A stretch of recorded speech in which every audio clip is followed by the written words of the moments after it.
салом бинандаи арҷманд, сархати хабарҳост дар радиои озодӣ. имрӯз 3 октябр дар ин барнома пешбинии эълони ҳукми журналиста Абдулло Ғурбатӣ, ваъдаи Путин ба додани шаҳрвандӣ ба хориҷиҳо дар сурати рафтан ба ҷанг, нигаронии Human Rights Watch аз бемактаб мондани кӯдакон дар муноқишаи Тоҷикистону Қирғизистон.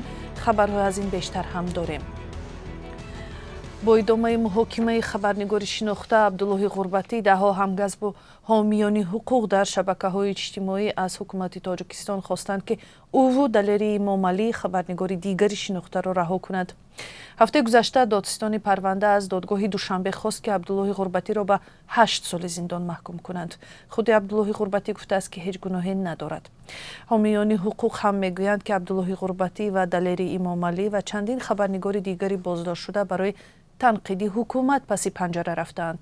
Бинандаи азиз, мумкин аст имрӯз ҳукми Абдуллоҳи Ғурбатӣ дар додгоҳ эълон шавад ва гузориши ҳамкорони мо дар ин бора баъди 3 соат, яъне соати 19 ба вақти Душанбе ва соати 18 ба вақти Москав нашр хоҳад шуд. сафорати Русия дар Тоҷикистон дар муроҷиат ба хориҷиён, аз ҷумла муҳоҷирони корӣ аз кишварҳои Осиёи марказӣ хостааст ба овозаҳо дар бораи даъвати онҳо ба артиши Русия бовар накунанд. сафорат рӯзи 2 октябр бо нашри як баёния дар вебсайти расмияш гуфтааст, ҳадафи овозаҳо дар ин бора бад кардани муносибатҳои Русия бо дигар кишварҳо аст. ин дар ҳолест, ки раис ҷумҳур Владимир Путин ҳафтаи гузашта қарореро имзо кард, ки бар асоси он хориҷиёне, ки ба артиши Русия мепайванданд, метавонанд зудтар ва осонтар шаҳрванди Русия шаванд. мунаққидон мегӯянд, Русия дар ҷанге, ки 24 феврал алайҳи Украина шурӯъ кард, сарбози зиёдашро аз даст дод ва ҳоло мехоҳад бо ҷалби хориҷиҳо сафи нирӯҳояшро пурра кунад. президенти Украина Владимир Зеленский эълон кард, ки нирӯҳои украинӣ шаҳри шарқии Лиманро, ки дар макони стратегии вилояти Донбасс ҷойгир аст, онро рӯзе пеш артиши Русия тарк кард, зери назорати худ дароварданд. ба даст овардани назорати шаҳри Лиман як муваффақияти артиши Украина дар ҳафтаҳои охир мебошад. нирӯҳои Украина чанде пеш дар вилояти Харьков ба ҳамлаи ҷавобӣ гузаштанд.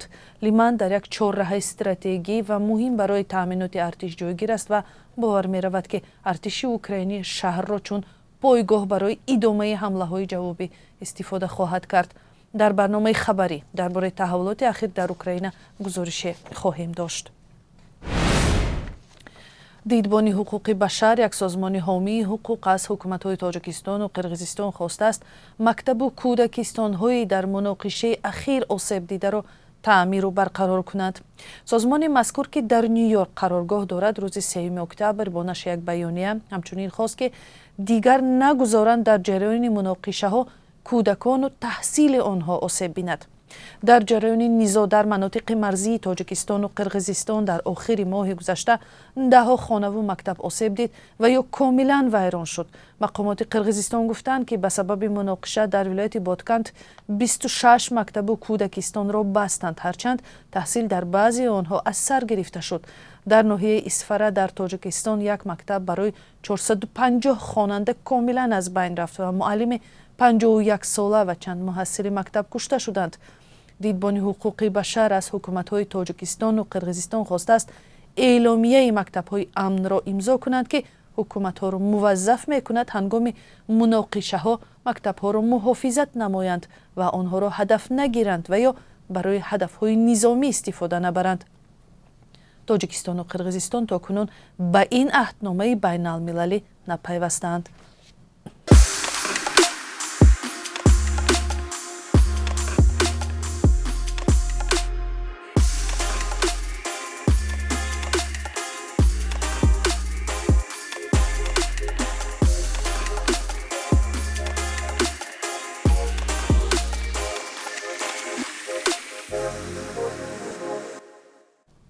ва ҳоло аз сиёсат дур меравему саре мезанем ба маркази ноҳияи Балҷувон, ки мақомот барои ҳифзи арчазори маркази ноҳия дасту остин барзаданд.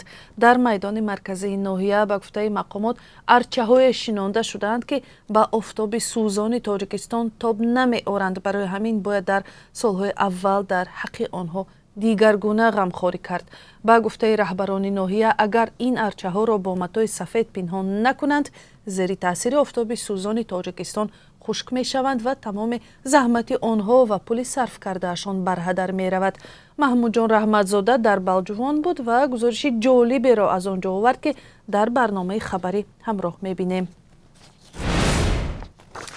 ва ҳоло таваҷҷӯҳ кунед ба қурби асъор, ки Бонки Миллии Тоҷикистон барои имрӯз 3 октябр таъин кардааст. 1000 рубли русӣ имрӯз 168 сомонию 90 дирам аст.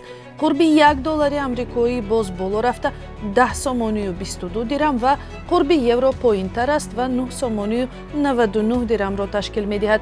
мумкин аст дар бонкҳои тиҷоратӣ пули шуморо бо қурби дигар иваз кунанд. ин буд сархати хабарҳо соати 19 ба вақти душанбе ва 18 ба вақти Москав дар барномаи ахбори озодӣ вомехӯрем.